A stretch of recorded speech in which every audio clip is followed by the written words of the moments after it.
যাদের জীবনে দুঃখ দুর্দশার শেষ নেই, যাদের স্বামী তাদের কাছে ফিরতে চান না।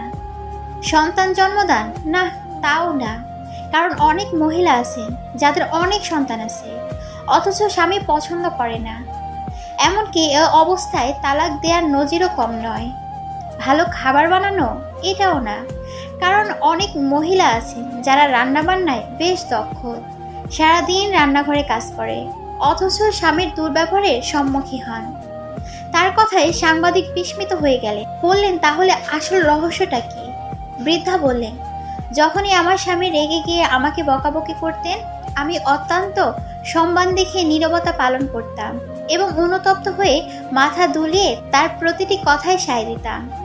সাবধান, বিদ্রূপের দৃষ্টিতে কখনো চুপ হয়ে থেকো না, কেননা পুরুষ মানুষ বিচক্ষণ হয়ে থাকে, এটা সহজেই বুঝতে পারে। সাংবাদিক বলল,